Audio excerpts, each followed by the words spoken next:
Hey everybody, welcome to the Patty G Show. I'm your host, Patty G. We are back for yet another episode, and this week we've got food in the studio. That's right, we have Shane of Fresh Chef Kitchen right here in Baton Rouge, Louisiana. They prepare meals for you, essentially. You've got a busy life, you have a hectic schedule. They're your go-to meal prep. If you're trying to cut weight, trying to get healthier, they will work with you on whatever dietary restrictions that you have or want to implement. They are your go-to place. So check them out at freshchefeats.com. We've got Shane in the studio for a fantastic episode. But before we get to Shane, I want to give a big, wonderful shout-out and a thank you to the amazing partners that we have in this show.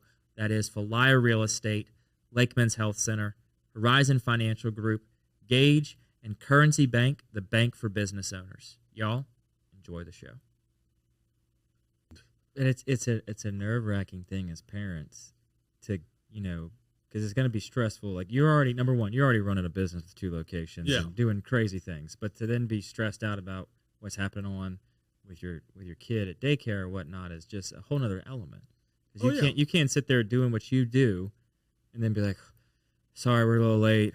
It's been a day. No, it doesn't work that way. You get a little bit of remorse from your customers, but at the end of the day, they're like, yeah, we all have stuff going on, We just switched our pickup days for the entire time we've been around, been Mondays and Wednesdays. And then some things kind of fell into place where I've been tossing around the idea of switching to Saturdays and Wednesdays. Saturdays and Wednesdays, okay. And some things kind of fell into place. I said, you know what? We're going to try it. So we made the switch, so now I'm off Saturdays and Sundays. A lot of clients, they weren't thrilled about it. But I made a video and put him in it and said, this is why. It's not because I want to go out and party. It's not because I want to sleep in. Mm-hmm. Sleeping in would be nice. Yeah. But the reason is because I've got to take care of this. So you put out a video on social, or you send it to your customers? No, I put it out on our social media channels saying we're making the switch starting this date. He was his natural self, so it really worked out. It really hammered the point home, like, okay, he is a wild child, and we can see why he needs help. Yeah. So it worked out that we made the switch, and most customers, they understood. I mean, it's hard to say, oh, I don't want the switch because I want to spend more time with my family, but then turn around and not be supportive when the person cooking your food is saying, hey, I'm trying to do the same thing, guys. So most people made it work. That's good. Yeah, it worked out well. So, and how do we end up to where you are today? What brought out you going and doing this? I got burnout on casual dining. Was in the bar and restaurant business from the time I was 19 till I was, 34, I think. And last position was franchise director for the Twin Peaks franchise here in Louisiana.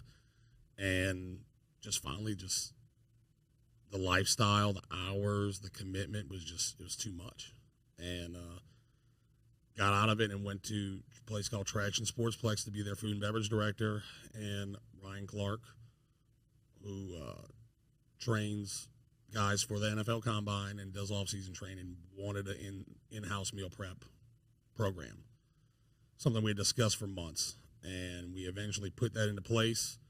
Some people started asking me about doing meal prep on the side for them, and it just kind of blossomed from there. I mean, we're a COVID business.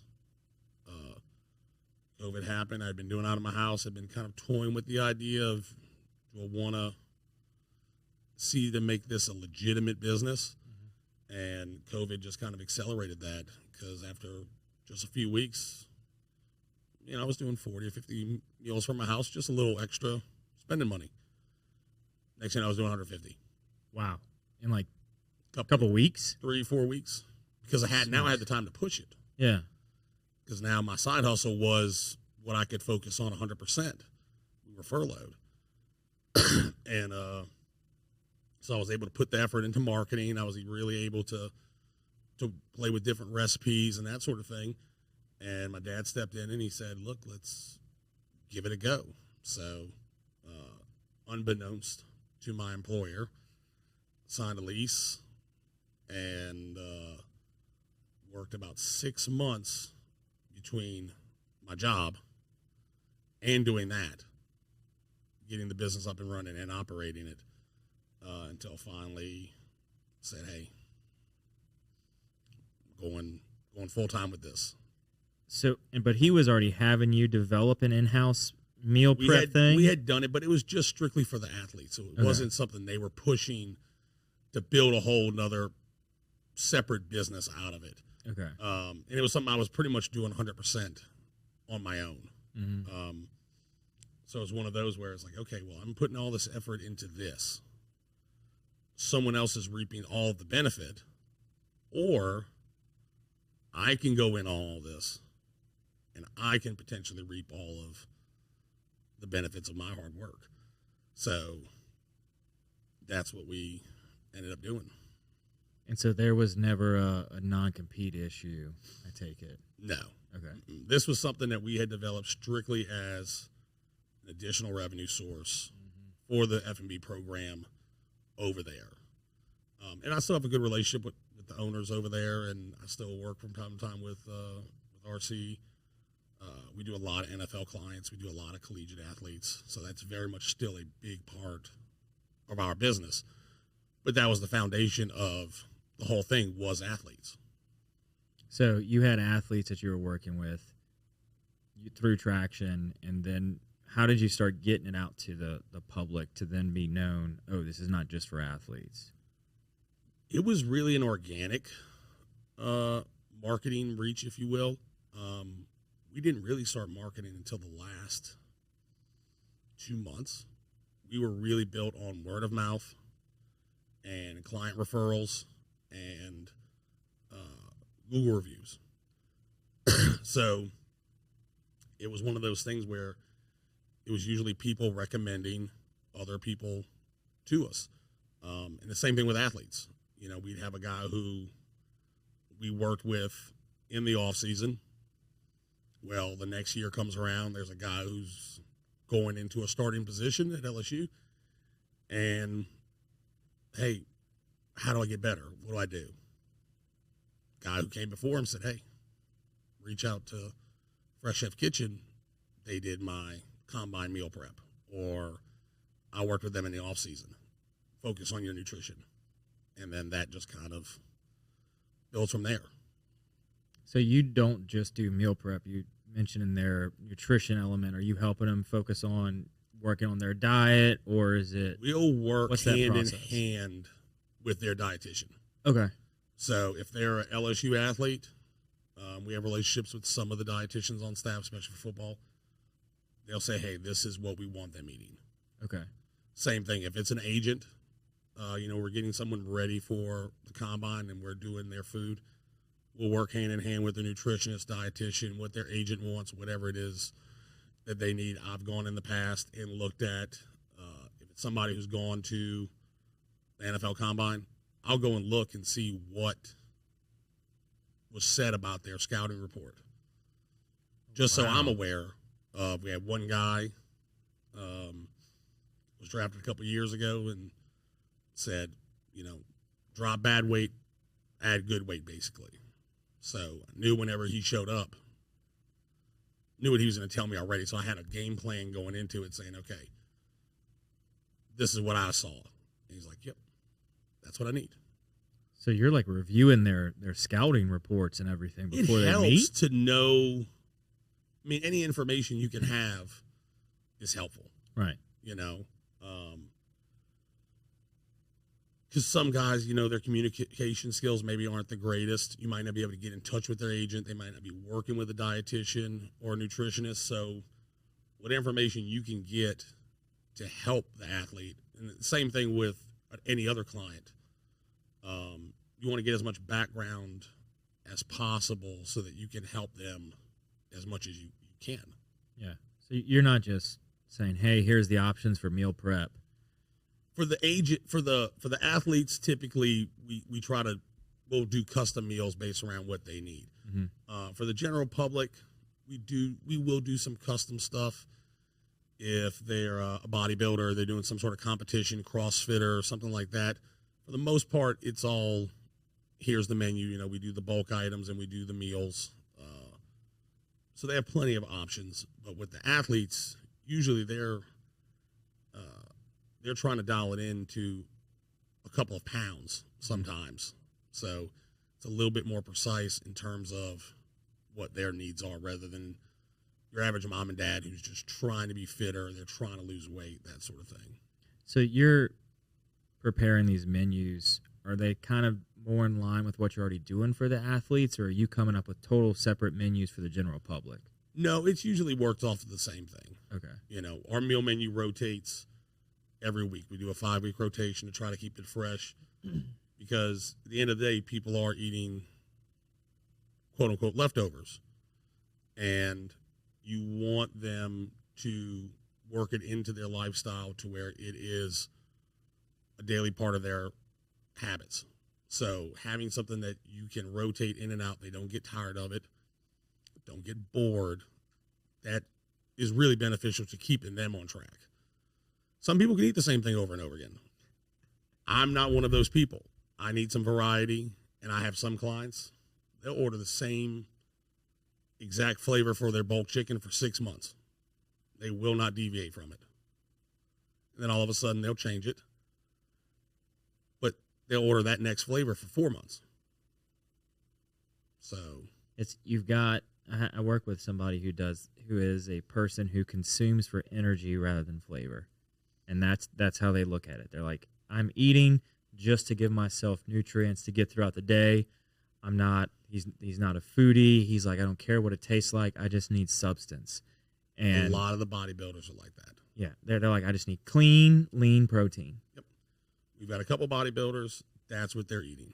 They're ordering. We do no oil proteins. So it's just salt and pepper and nonstick spray.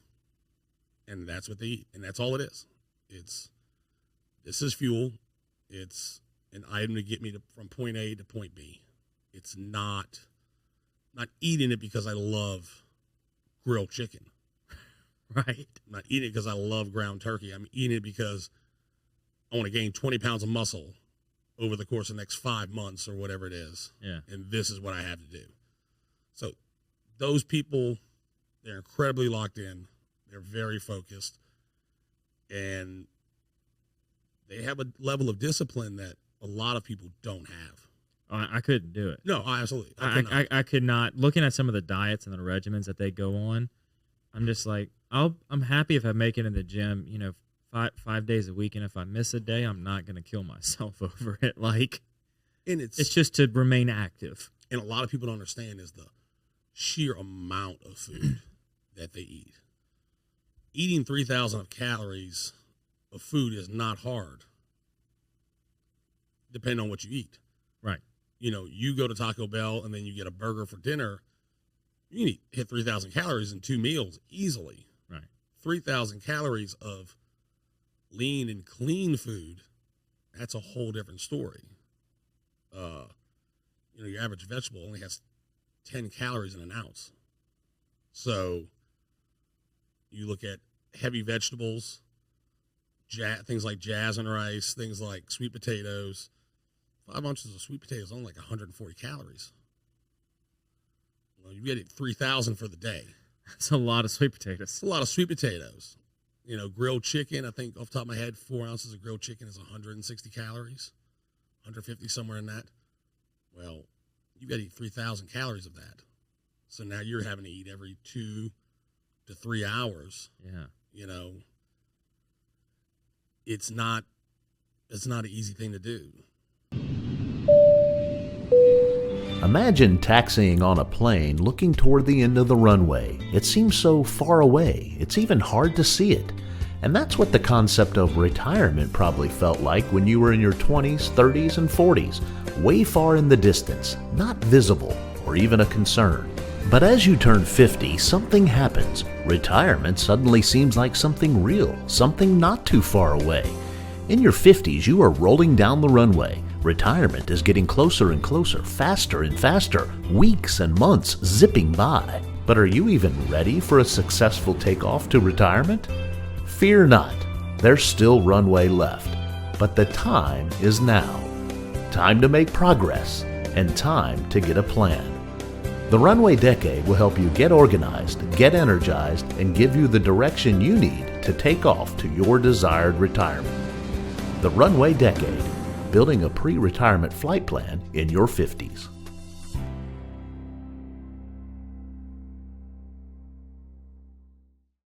No, I mean, you're eating just an insane amount of volume of food. Yeah. Oh, yeah. You know, like it's, when you look at them, they're going from one meal to the next meal to the next meal. And it's all planned out.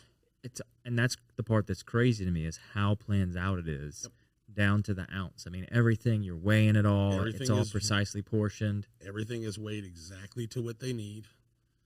They have a meal plan. They know what their daily intake, and sometimes that'll change depending on if it's a lifting day or a non-lifting day. Is it a full rest day? Are they trying to lean out? If it's a bodybuilder, how close are they to their competition? So their diets will change. Whoever their coach is, they might be on the exact same plan for 3 months. And then, boom, they switch it just like that because their progress is not exactly what they're looking for. Okay, we're going to up the protein and we're going to lower the carbs. And then same thing when it gets to a week, 2-3 weeks out, that's when they start really cutting back on the carbs. And now it's just straight protein. They're not getting jasmine rice, sweet potatoes, red potatoes, those things. And any bodybuilder we've worked with, that is what they hate the most. When they have to cut out the carbs. They have to cut out the carbs because their energy immediately just gets depleted and your body craves it. And it's the one thing and of course, the one thing you can't have, that's the thing you want the most. Right. If I tell you can't have ice cream anymore, the next week, all you're going to think about is ice cream. So for these guys, all they think about are carbs. We have daydreams of lying on beaches. They have daydreams of eating a potato. Oh, yeah. And then they have to cut out the salt. And they count the salt, too. Cut out the salt because they've got to dry out so that they can get that vascular look. So no salt, no carbs. That's insane. So their diets are really, really precise.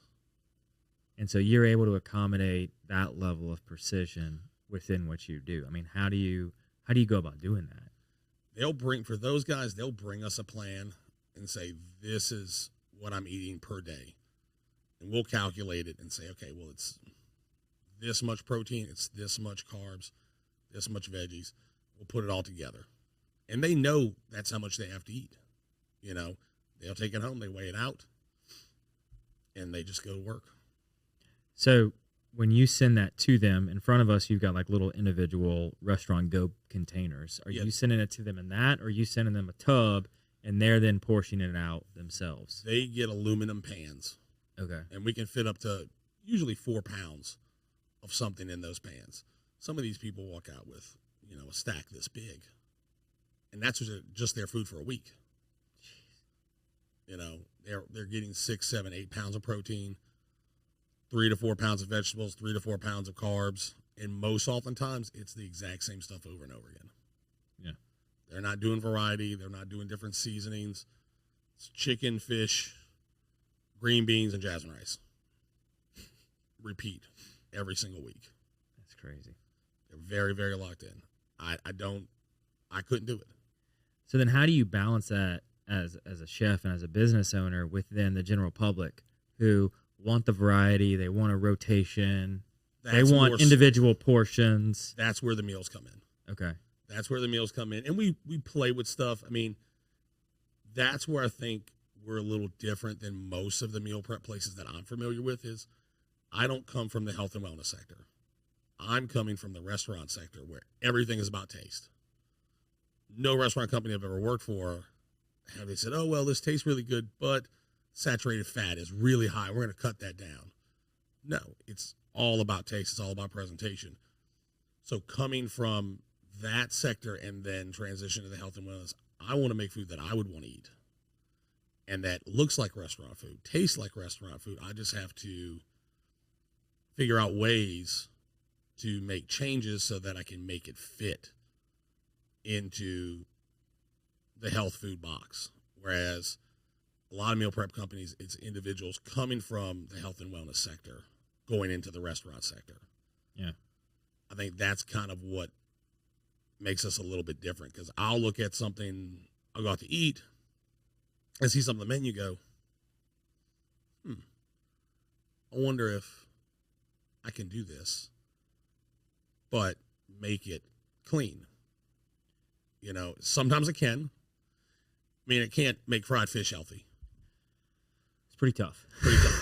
But one of my clients, she randomly texted me the other week, and she said, "You know what I'm craving?" I'm like, "What?" A crawfish grilled cheese sandwich. And my initial response I sent to her was, well, "You're barking up the wrong tree. I can't help you there." 30 seconds later, I texted her back and said, "I think I can do that." And her response was, "No, you can't." I said, "Pretty sure I can." So how do you do that? A lot of times it's about substituting the normal item that would be in something for something else. So we do a cheeseburger casserole. Okay. You're thinking cheeseburger. You're thinking gooey cheese. Doesn't really have cheese in it. Or casserole. Has Greek yogurt. You get the consistency. You get the consistency, and Greek yogurt is plain. It is a completely blank palette that you can do just about anything with. So a ton of our sauces are Greek yogurt based. It's healthy. It's high in protein. It's got probiotics. But you can flavor it with different things to where it takes on whatever you're looking for. Yeah. So in this instance, cheeseburger. So you get the taste of a cheeseburger in a casserole, but without all of the negatives of cheese. And that's kind of the lens you have to look at it through, is not like, oh, I can't do that because it's a cheeseburger. It's, okay, what can I substitute? Can I start, you know, you basically have to start breaking it down piece by piece and seeing what you can substitute. And before you know it, like, oh, okay, I just took that 1,200 calorie item, turned it into something that's 500 calories. That'll work. Now you have to look at your fat content and your, you know, you don't want 100 grams of carbs in a meal, but you can kind of work with it and play with it. We did chicken and waffles as a meal, and it was under 400 calories. The fat content wasn't really high. Yeah. It checked all the boxes of what we needed it to check in order to be a meal prep item. And once again, it's little things that you adjust and tweak that you can do to make it healthy.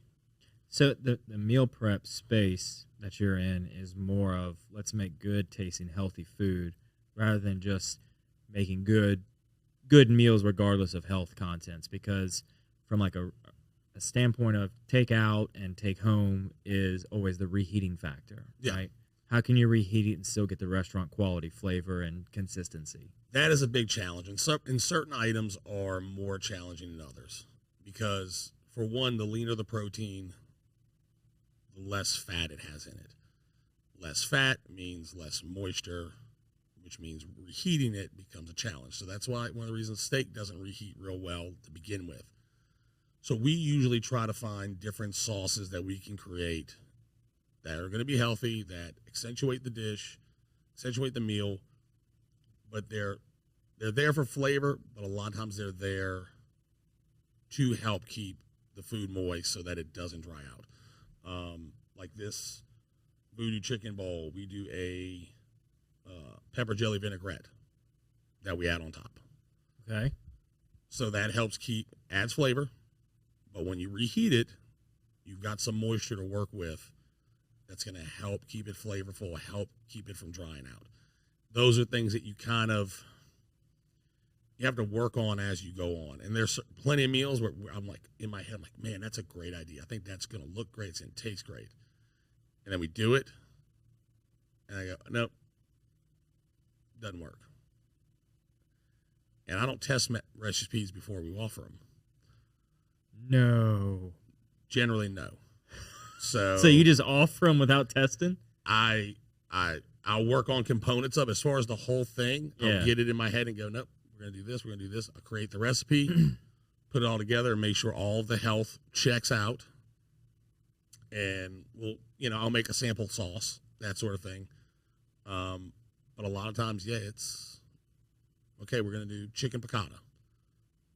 Okay, put it on the menu, and then come day of cooking, so here's my recipe. And then sometimes I'll have to tweak it.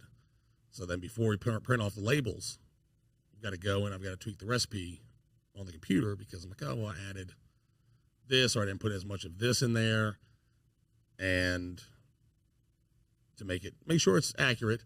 But yeah, that's kind of the one way I do operate that most chefs and other restaurant people look at me like I'm crazy because we just put it out there and hope for the best. 9 out of 10 times it works. So that 1 out of 10, what do you do? Do the best that we can with it. So you still deliver it to the customers? It's not that it necessarily tastes. It's not that it tastes bad. Yeah. It just that it didn't come out the way that I wanted it to come out. So there's a lot of times where it's more so I'm being more critical of myself than anyone else.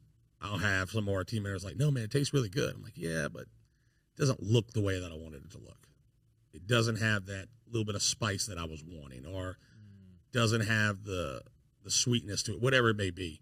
So it's more so me being critical of myself more than anything else. And then I'll put it on the back burner and I'll kind of revisit it and make adjustments. And then I'll do some test runs and say, okay, well, now I think I have it. And then we'll roll it out again. And we've done that multiple times. Thank you to our wonderful sponsor, Lake Men's Health Center with Our Lady of the Lake Physicians Group. Guys, I know it's tough to get out and go to the doctor. I know it's challenging to find time in our busy days, but I promise you, signing up to be a part of this group with Dr. Curtis Chastain and Dr. Tyler Boudreau, you won't regret it for several reasons, but most of those being the fact of the time it saves, where you're able to get in on the same day, get that appointment done, and spend that time you need to talk with them about what your health goals and concerns are, as well as ensuring that the financial investments you have, you will be able to live out and see those come to fruition. So if you're an investing guy, you know all about and planning for the future and investing in the future. There's no other more important thing to invest in than your health. Make sure you go check them out, Our Lady of the Lake Physicians Group Men's Health Center, and tell them Patty G sent you. So you mentioned the labels from like a logistical standpoint, health code standpoint, right? So like restaurants, they're cooking it on site, and then they're able to get through their regulations through the kitchen test and everything. Do you have to do anything special because you're cooking and then shipping it off to people? So we don't ship as of yet. Okay. But our labels, we do. We have expiration dates, allergens, any information that could be critical to someone with a food allergy. That stuff is all on there, as well as the macros, ingredients. So anything you could possibly need in order to make a decision on, hey, can I eat this? Do I want to eat this? It's going to typically be on the label. The allergen thing is a big thing now. People have way more food allergies than what they ever did. So you've got to watch the gluten. You've got to watch dairy. You've got to watch, nuts. All those things are really big. So there's nothing specific for the health board. Now, shipping, yes. Shipping, you have to have a whole HACCP plan in place where it's detailing everything in terms of shipping, receiving, coming in to the building, how you're storing it, how it's being handled, what the critical control points are of it. It's very, very detailed. It's a lot of red tape. It's a lot of details to work through. And we're doing that right now because we're hoping to start shipping bulk proteins just to the Southeast Louisiana area, just within the next 30 days or so. But it is a very tedious process. Yeah, because I'm thinking of, when you think of your normal food delivery service where you're ordering like a home chef or, something that's a order to your house and arrive, but it's all you cook it yourself. It's not what you're offering where it's already cooked and ready to go. And they still have to to operate by those guidelines. Yeah. Because they're receiving it. I mean, it's a lot more to it than you pre-ordering meals, picking them up, and then bringing them home. So it is, they're very strict on it. Yeah, and that's what I was curious what parameters you had to operate in. I mean, we have everything comes in, we inspect it, make sure it's the product that we ordered, make sure it's not damaged in any way. If it's protein, we always do a smell check. We check the date that's on the box, make sure everything is 100% the way it should be. Cans get inspected, that they're not dented.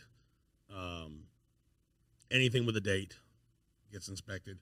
Produce, we use fresh produce. We don't get canned produce. There's a couple canned items we use, like black beans and corn, but that's generic stuff that everybody does. We use Southside produce, so everything's coming from about 15 minutes away from our kitchen. Yeah. And we're inspecting every single case that comes in. Make sure there's no mold, it's not rotten, there's no fruit flies, anything like that. And then it gets checked again before it gets cooked. That way we know anything that we put out, it's safe. It's been through several different checkpoints in terms of food safety. And we're very confident that what we're serving is safe to eat. Yeah. Because the last thing you want is to get a phone call like, hey, man, ate a meal yesterday and now I'm not feeling too good. I mean, sometimes that stuff happens. Sometimes it's on whoever bought it. You know, they left it in their car too long. But there's no way to say right or wrong which way that is. And you don't want that hanging over your head, period. Correct. Exactly. So everything you can do to cover your bases is what we do. Yeah, when you're holding yourself almost above restaurant standards. You have to. Yeah. You have to, because you're talking about people's health and wellness. You know, look what happened to Chipotle a couple of years ago.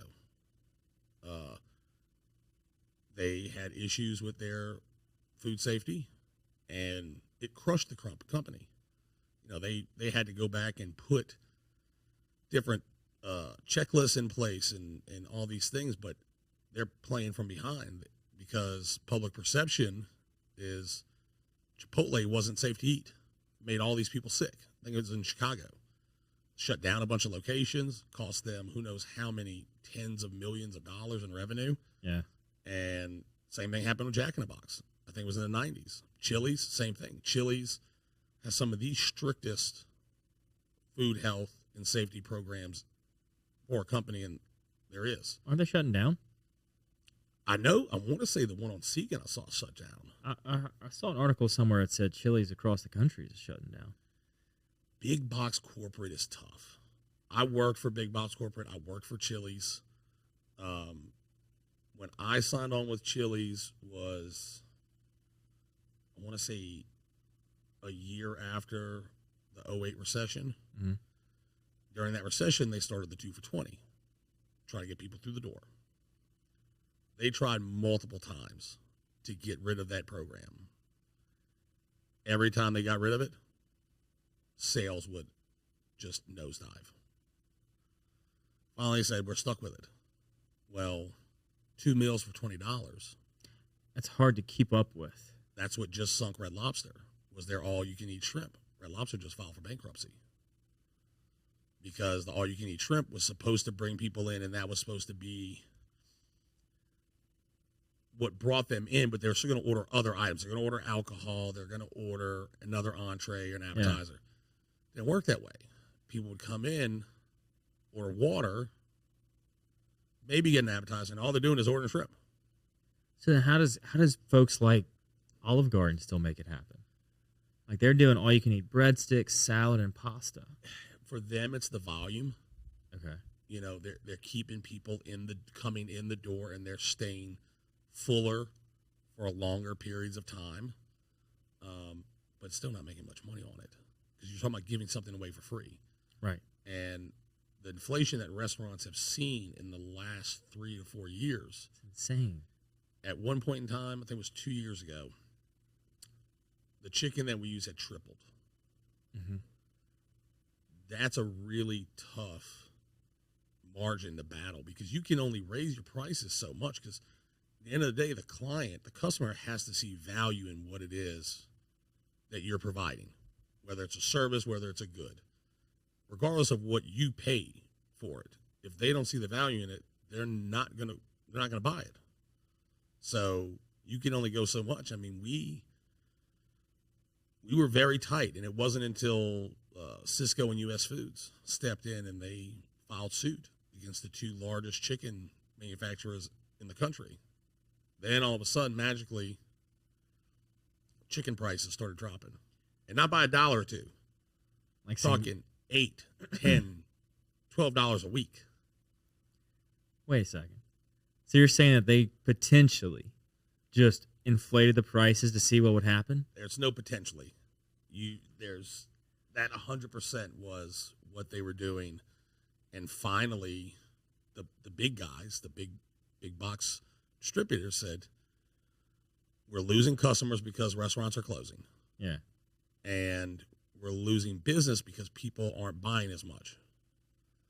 They stepped in and magically $8, $10 a week. Now, it's never come down to pre-pandemic pricing. Well, yeah, I mean, they're still, I'm sure, battling a feed Absolutely. Price spike. They still have increased cost, but there was a point where there was a lot of money running around in the economy, and people were trying to figure out just how high you could push pricing. Oh, absolutely. Because there are certain items you knew you could get away with pushing the price up without getting the pushback. And a lot of companies did. They got to that edge. Let's see how hard we can push it until people say, oh, no, we're not going to buy it anymore. Yeah. The restaurant space is hard because some pricing you can't control. We use fresh produce. There are certain items, we had to cut asparagus off the menu because an 11-pound case of asparagus got to be $45. So what we had to charge for a pound of asparagus, if you were ordering bulk, it was almost as much as what we sell steak for. Really? Yeah. Because you're not just paying for... But y'all have added costs. Yeah. Yeah. But also there's the waste factor and shrinkage. So, when you cook chicken, if you cook a pound of chicken after you cook it, you're really only getting 12 ounces instead of 16 ounces. When you trim asparagus, you don't cook the whole asparagus spear. You're trimming the ends. Mm-hmm. If you do that for a whole case, then you add shrinkage for cooking. That 11-pound case of asparagus turns into a 6-pound case. And that's why they tell you to weigh your food after you cook it. Yes. So when you go to a restaurant and you order an 8-ounce burger, when it comes to your table, you're not getting an 8-ounce burger. You're getting a 6-ounce burger or somewhere in that neighborhood because of shrinkage. Right. So, and you see those videos where people have weighed their steak and they're like, this isn't even close. And sometimes it's like, okay, well, yeah, it's shrinkage. That's naturally going to happen. But I have seen somewhere, hey, I ordered a 12-ounce ribeye and this is 7 ounces. Yeah, that's a bit steep. That's 12 to 10 maybe. 12 to 10, absolutely. Yeah, but 12 to 7? No. Something that wasn't 12 ounces when it was put on a grill. Thank you so very much to Currency Bank, a proud sponsor of the Patty G Show. If you are looking for a business bank that fosters on 3 core values, relationships, service, and technology, Currency Bank is the place for you. They pride themselves on convenient, accessible, and secure online banking resources where you can manage your account balances, initiate transfers, enroll with e-statements, and more via their online portal. Between the relationships, the service, and the technology, they are going to be that partner with your business every step of the way, regardless of what you need. Currency Bank is the bank for business owners.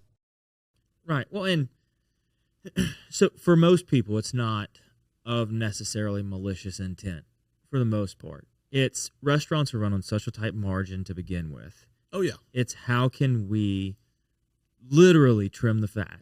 Yeah. To get a little bit more out of this restaurant for whether it be growth, higher wage pay, whatever it may be. Restaurants are trying to figure out how to get to a point where they can expand those margins and get their food costs down. Now, yet some are probably like, let's just, Subway's really not a foot long. It's like 10 inches. And they had that report a couple years ago about the tuna wasn't even tuna. I missed that part. What was that? I think it was in California. They went and got tuna from multiple locations. Yeah. And then went and had it tested in a lab. And no traces of tuna were found in the tuna. And I don't know if it's still this way, but I'm pretty sure technically Subway's bread is not classified as bread because how much sugar's in it. It's over the threshold. Like almost a cake? Yeah, kind of. But that's where things are misleading here. If you go into the produce section at your supermarket and you see those smoothie drinks they have in the produce section, you see it's in the produce section. It says natural fruit juice. It's got a picture of an avocado on it and the orange. Your immediate thought is, this is healthy. Well, when you turn it around and it's got 26 grams of added sugar, well, it's not healthy. It's just a sugary drink.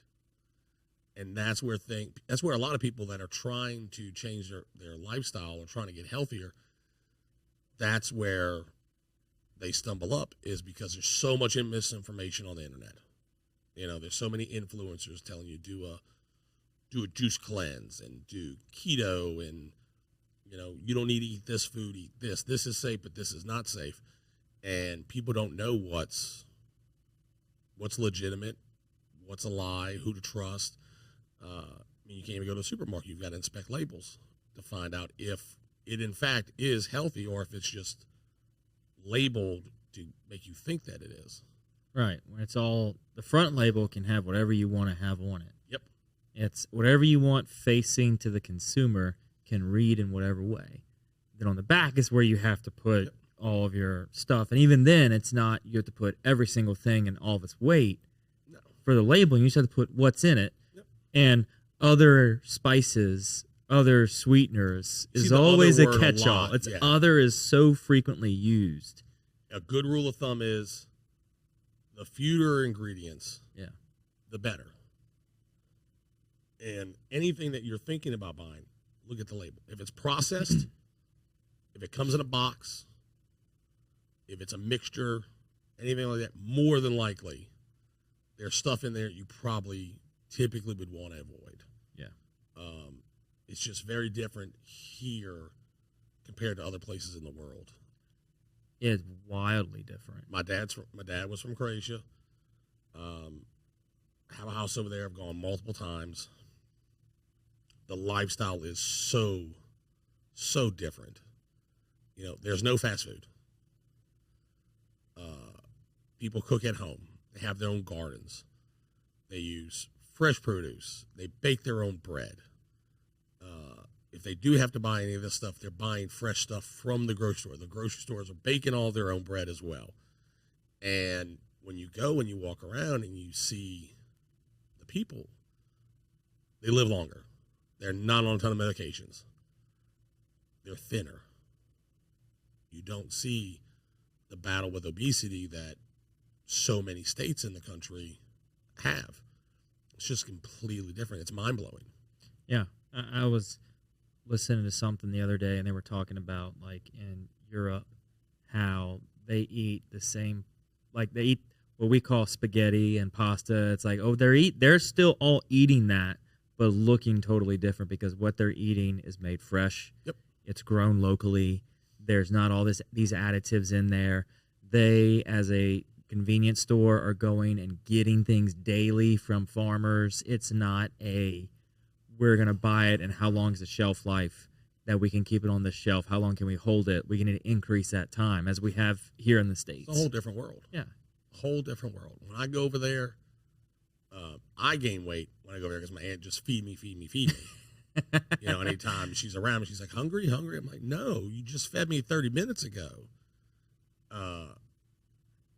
But the bread is baked fresh. Mm-hmm. You know, oh, we need vegetables for dinner tonight?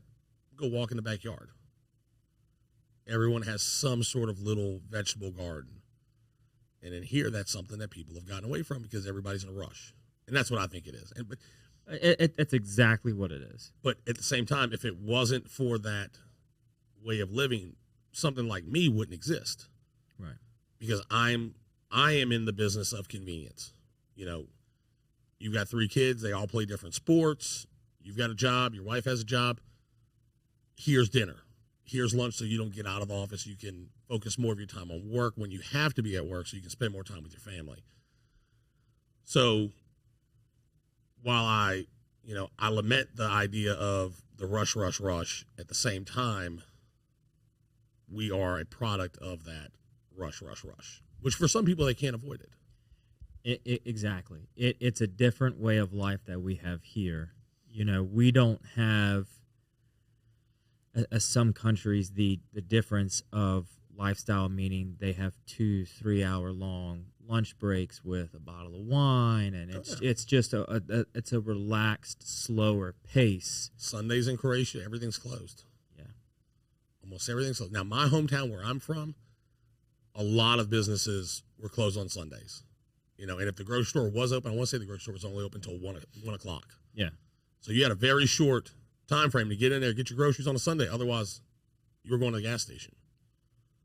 But now everything is 24/7, or everything is open at least 7 days a week. Right. It's different. And over there, Sundays are spent doing family stuff, which people try to do that here, but it's just a little bit different. It's different because, to your point, it all ties in with your influencers in the health space, with the way of life that we live. Everything is so instantaneous. Oh, yeah. There's no longer this push for, it doesn't really have to be instantaneous. Can I get on a lifestyle that'll make my body and myself healthier in 12 months, you know, rather than 30 days? Yeah. You know? People want the quick fix. Correct. So it kind of goes back to the same reason people post something on Instagram. Mm-hmm.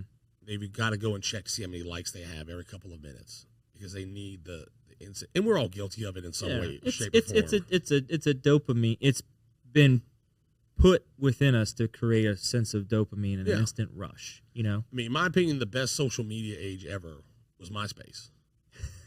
It was the easiest. I mean, the most hard feelings you got was if you weren't in somebody's top 8 or top 10 or whatever it was at the time, you know, and it was just people sharing pictures of stuff, and it was good time stuff. And now it's transformed into something that's not as fun as the easiest way to say it. Because you had to monetize it. Yes, it had to be monetized. And it's divisive. You know, it is what it is. Not for everybody, but for some people it is. Welcome to the brand new Falaya mobile app. We took all the same tech that's helped hundreds of people sell their homes themselves and packed it into an easy-to-use app for your phone. When you download the Falaya mobile app on either the Apple or Android App Store, you'll immediately be able to see the power of this game-changing tool. From the seller's dashboard, you can navigate to all the information that you need. We intentionally separated everything into key groups, such as tasks to be completed, buyer leads for your listing, and contact information for everyone involved through closing. When you get an offer on your property, you can simply review and respond all within the app. No matter where you are in the world, you'll be able to monitor everything that's going on with your property from listed to sold. It's truly the power of Falaya in the palm of your hand. Download the app and see for yourself. Falaya, it's real estate reimagined. But I think also, too, the rush thing is a symptom of people working, say, for us, working in Baton Rouge, but they're living in Denham. They're living in Prairieville. So they're fighting traffic for an hour each way. So that 8-hour workday is really a 10-hour workday. They still have to get home, cook dinner, bring kids to practice, get kids ready for school the next day, do homework, whatever it is. That commute is rough. Look at today with the power outages from last night and the lights being out. You got people that are coming from here. They're going to sit on the road for 2.5 hours, 3 hours today, just trying to get home. So you need something convenient, unfortunately. Yeah, you have a whole societal way of living that requires some components to be put in a more convenient way for them. Oh, yeah. You know, that's why we have super successful drive-thrus. That's why we have super successful quick stops that you can quickly hop in, hop out, and keep on your merry way in order to get home and really ultimately be wherever you want to be. Yeah. You know, it's not so much of every restaurant on every corner is you're going to go sit down for 2.5 hours, 3 hours and eat a meal. Not everybody has that kind of time. Correct. You know? Look at Chick-fil-A. They're a machine. They are a well-oiled machine. Only open 6 days a week. Yeah. To the point that, I think it was Virginia, North Carolina, South Carolina, one of them during the height of COVID called in managers from Chick-fil-A to help with the drive-through testing stuff. Oh, yeah, I remember that. Because of how effective and well-run it is. They call in a restaurant, a fast food restaurant, to come help them show them how to be effective. I mean, to me, that's one of the more interesting restaurant stories of the last few years. Like, hey, we got to call the Chick-fil-A guys. And it's become such a staple of their establishments that anytime somebody sees something inefficient, their first remark is always, oh, they need Chick-fil-A needs to show up. Like, we need to get Chick-fil-A here so they can speed up this process. This line's taking too long, call Chick-fil-A. Yeah, and you can, now that is your comparison too. If you go to another fast food restaurant, that's your initial comparison every single time. Doesn't matter if it's McDonald's, Burger King, anything like that. And there are certain places that people will drive by, see a line starting to form, and keep going. Skip it. And if you're at Chick-fil-A, you could have cars in the road. You're still going to get in line. Yep. And you could have screaming kids in the back, and you know it's going to be quick, and you're going to be in and out and on your way. And a lot of that, too, is Chick-fil-A has built a level of trust with the consumer that the consumer knows. It doesn't matter, like you said, 20 cars in the drive-thru, still probably going to get through there faster than the 5 cars at McDonald's. Yeah. And the odds that your order is right are pretty good at Chick-fil-A. And there's some in Dallas that have 3 lines. 3 drive-through lines. It's insane. And, I mean, it's just no issues. Oh, yeah. And the analytics from those restaurants, them being the highest single-store sale grossing restaurant is insane. And it really, it comes down to culture. You know, you look at the culture of Raising Cane's, the culture of Chick-fil-A, the culture of Walk-Ons. They all have that strong company culture, and those are the brands that are growing.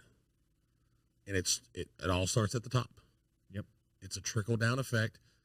The strong company culture is what leads to success each and every time. If you go ask all of those different operators that have worked in multiple companies, I'd bet money that 8 out of 10 of them, they're not going to say the product first. They're going to say it's company culture. Yeah. Every time. I mean, Todd Graves is on the top billionaire list now. They serve French fries, Texas toast, and chicken tenders. And coleslaw. If you would have told me 20 years ago when I had Raising Cane's for the very first time, hey, this company is going to be nationwide.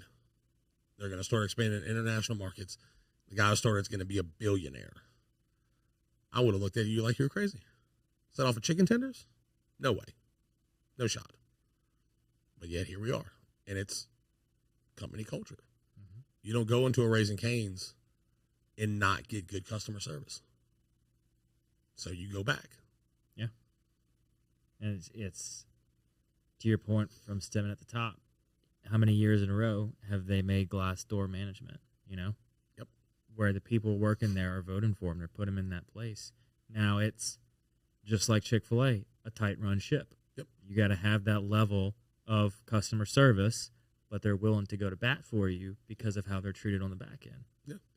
The employees know that they're taken care of. They enjoy going to work. There's good pay. There's good benefits. They believe in the people running the company, both at the store level and at the C-suite level.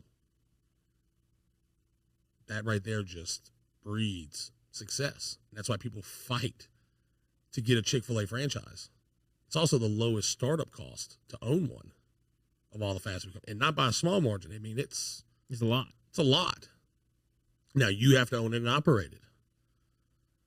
But if you can go have one Chick-fil-A and make $150,000, $200,000 a year, that's your take-home pay. That's not your bottom line. That's your take-home pay as the owner-operator. Right. That's pretty good. That's hard to say no to. That's hard. It's really hard to say no to. You've got guys that are president of companies that aren't making $150,000, $200,000 a year. Yeah. You can go make chicken sandwiches and make that, depending on the market, obviously. Right. But still, the potential is there, which is crazy. So what do you do for your team to try to mimic that type of culture? I'm lucky because I've worked for and under some people that I consider to be really influential. When I went to work for Walk-Ons, I was hired by Kathleen Wood and Scott Taylor. Kathleen Wood in the restaurant business she's a champion maker, if you will. P.F. Chang's, Walk-Ons, Raising Cane's, all of those companies. So I got to work under people like that and kind of take the good and the bad from every company that I've worked for to try to say, okay, well, this worked here, and I really like this from here, but I didn't like that. So how can I kind of make that a mixture of what works for us? And a lot of it's being supportive, it's being understanding, not taking people for granted. They have lives, they have families. You don't own them. They choose to work for you. Right. You have to respect that. And you have to be supportive in that they may have issues come up. So it's also trying to coach them and help them get to where they want to go, because most oftentimes them working for you is just a stopover. They're in college, or maybe they're in trade school, or they want to eventually go do this. You want to leave a lasting impression if you can. So however you can be supportive, teach them, coach them, develop them, it's all going to pay dividends in the long run, because you never know how it's going to come back on you, whether they need a job 6 months after they leave you. Yeah. Or they recommend someone to you when you are in need of hiring someone else. It's really just being a good human is the way that I look at it. That's what pays dividends to me. Because you can buy the best products. You can go and get the most high volume location there is. But if you don't have the right people that you can trust, that are reliable, it's all for naught. You're going to be very limited in your success because it doesn't operate without the people. This episode is proudly presented by Gage. Gage is a local company here in Baton Rouge, Louisiana. For over 40 years, Gage has provided businesses with the very best telecommunications, IT, and standby power services available. Gage has a variety of services, including Gage Cloud Voice. It is the last phone system your business will ever need. You need to give your business the ability to be accessible anytime, anywhere, and with Gage's cloud-based phone system, you'll be able to accomplish just that. Not only do they have Gage Cloud Voice, they have fully managed IT services that are proactive network monitoring, 24/7, 365, help desk, business continuity. They are there for you. What you're also going to need is some cybersecurity. Gage is there to safeguard your business from potential cyber threats, even when you aren't aware they exist. Gage also is power and leaders in standby generators. They are the #1 Cummins dealer on the Gulf Coast and provide generators to homes and businesses of any size so you can keep life going. Gage, better connected, a proud sponsor of the Patty G Show. Yeah. It really is that simple. And I think that is one of the biggest changes during COVID was you used to have people that were considered job hoppers, and it didn't really matter what your reason for leaving the company was, because it was just looked at as a negative that, hey, you were only here for a year. Well, I left because they promised me this and they didn't deliver. Well, COVID changed that because so many people said, I'm not staying here if I'm miserable. And now it's shifted to where you have the power rather than the employer. Oh, it's taken a total 180. So I think that's one of the biggest changes. Because now if you promise, hey, you come work for me, you're going to work this many hours a week on average. Might be a couple times where it's a little bit more, okay? But this is the average. This is the pay. These are the benefits. This is your bonus. 6 months into it, if you're not living up to that, more than likely I'm going elsewhere. And the other employers, rather than looking at that unfavorably, now that's their chance to scoop up top talent. Yeah, I mean, now it creates this herd mentality where they're seeing, because now it's everyone in the organization's talking. Everybody eventually is going to know what everybody's making, what their hours are, and so all these conversations are happening. That used to be a very hush-hush thing. It used to be like just what do you mean you want to know what I make? Like what are you talking very taboo. About? It was so strange, but now it's like the norm. Which, I'm not saying there's anything wrong with that, but as an employer, you have to be aware. Yeah. And more importantly, when you get to a certain size of organization, you start having budgets. Certain areas have different allocations, which means ultimately what happens is your hiring bucket is a lot larger than your retaining bucket. Yeah. So you've got people that have been working at the organization for years, making what they're making, but now you're going to go and hire somebody with less experience for more money. And now people look at that. They go. Your existing employees look at that. Yeah, they go on those job boards. They go on your company website, and they see. Wait, you're hiring another IT specialist, and at $10,000 more per year than what I'm currently making. Okay, no. Either you're going to pay me that, or I'm leaving. And you get caught in a catch-22 as an organization. Yep. Because the market has shifted to where hiring, you have to be competitive with your salaries. You have to be able to pay people more than you used to. People that are in the door are still operating under the mentality of scarcity. Yeah. Meaning, I have to do what I have to do to keep this job. But at the same time, you have to pay people more to come and start that job. But if you have all of your team members saying, wait, you're paying them $10,000 more than me, I need a raise. Oh, by the way, all 6 of the other people that work with me need a raise. Well, you've effectively, depending on the field, removed the budget for that new hire, and they're going to say, great, we're going to pay you more, we expect more. Instead of us hiring somebody and lessening y'all's workload to give you a better work-life balance, we'll pay you more, but you got to pull your weight. Now, you don't have to pull your weight. You have to pull your weight and this other position we can't afford anymore weight. Oh, yeah. And it's a sticky situation, and it's how do we go? Where do we go from here? As an owner-operator, it's tougher for me. Yeah. When I wasn't my own boss, this would have been amazing. Yeah. Because once again, it comes down, you promised me X, Y, and Z. You haven't delivered on Y and Z. Mm-hmm. So now I'm a free agent.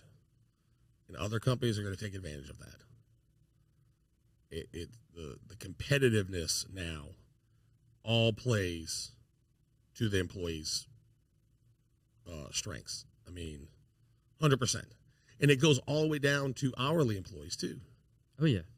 Because if they can go make $3 an hour more working here, $3 an hour more is a lot of money.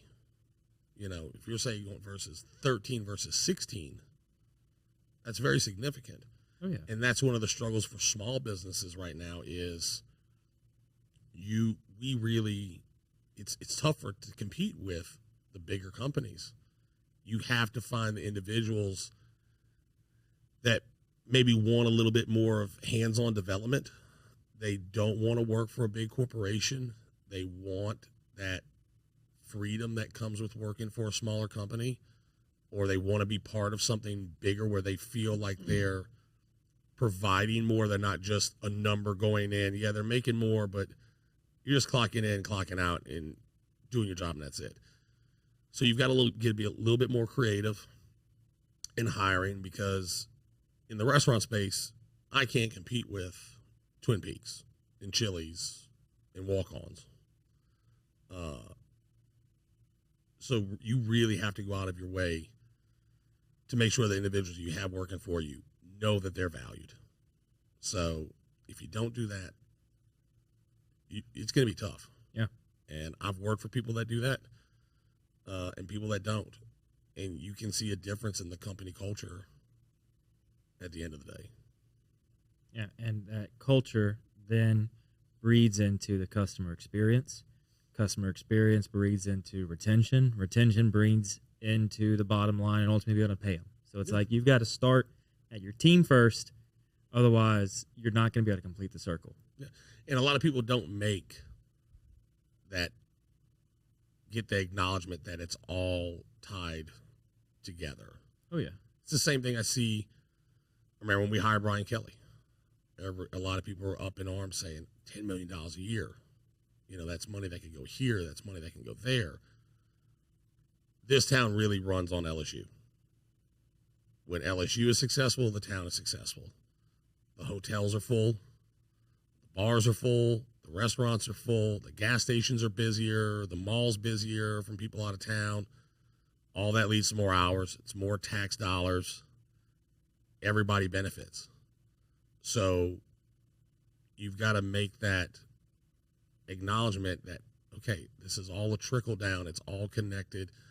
It's all beneficial down the line. And it works that way in business in terms of keeping people, like you said, but also to how it pertains to the revenues that are going to come in directly to you. Yeah. It's all part of the equation. Yeah, absolutely. So what's on the horizon for y'all? We are right now trying to work out a location to potentially do the first Speedy Eats in Baton Rouge. We've got a idea of a location. We're kind of working on the details, and we would like to open another traditional retail storefront, hopefully in the next 6 to 12 months. We've got to wait and kind of see how different things pan out for us, and the shipping. That's probably the biggest thing that's on the immediate horizon is the shipping. We really want to take advantage of the fact that we offer the bulk items, the vegetables, the proteins. That's not something that a lot of the other meal prep companies offer. And if you are someone who kind of lives in a more rural area, you're not going to have those options available to you. So you can either order that from a big box company, a national, or you can get it from someplace local. Yeah. You know, and actually know who's cooking your food. You know, and I think that goes a long way, knowing who you're buying something from. So that's the immediate future. I mean, we're always looking at ways to get better, looking at ways that we can improve our product, and looking at opportunities that we feel are beneficial to us, but also fit the brand. And sometimes you have to skip out on opportunities because it may make you money, but long term, does it fit what your goal is? Mm-hmm. And it's hard to do that sometimes, especially in this day and age where everything is so competitive. Inflation is such a challenge. It's sometimes really easy to just say, "Oh well, no, I need to make that quick dollar," but that doesn't always translate to what's best for the guest. Right. So, and that's ultimately what it comes down to. Oh, 100%. It's about the guest, because without them, you're not going to be in business. Yeah, you got nothing. No. So as we start to kind of wind down the show, we have a set list of questions we ask every guest. First one being, what is something you did as a kid you wish you could still do today? Something I did as a kid that I wish I could do today.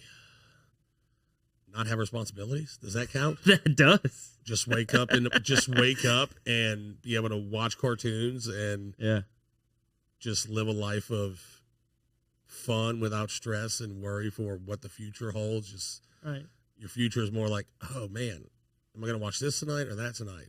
Am I going to hang out with this kid or that kid? Yeah. That's what I think the nostalgia comes into play for so many people, is because as a kid, you're so ready to grow up. I know only if you knew. Right. But our parents tried to tell us every day. Like, no, you don't. You think you want this. Yeah. You don't want this. And I tell my stepdaughter that all the time. She's in a rush for this. I'm like, slow down. Let's pump the brakes.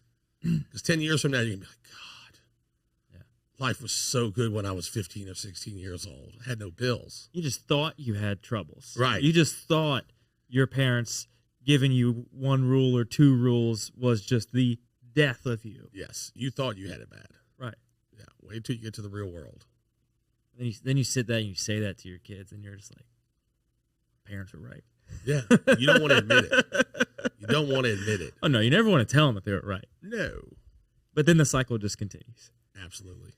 For sure. So you've worked for people. You've worked for yourself. You've kind of built this business to the point where it's at with the anticipation of taking it to the next level. What are 3 lessons you've learned along your way? Learned a lot. I'd say the top 3 would be to always remember that the tough times are what are going to mold you and shape you. If you're comfortable at all times, that means you're not challenging yourself to get better. You're stagnant. You're going to let that status quo change, and before you know it, you're behind because you're not pushing yourself to get better every day. Second, I would say always take care of the most important people, because they're ultimately the ones that are going to take care of you. When you're in a bind, they're the ones you can lean on. And probably third, you got to make sure you get time for yourself. I always put work ahead of just about everything else. I missed a lot of funerals, a lot of weddings, birthday parties, family time, all of these different things, working for other companies, because you want to make that good impression that, hey, I'm that guy that will go above and beyond for you. Ultimately, though, some people might appreciate that, but at the end of the day, they're probably not going to think about it like, oh, this guy missed a wedding for us.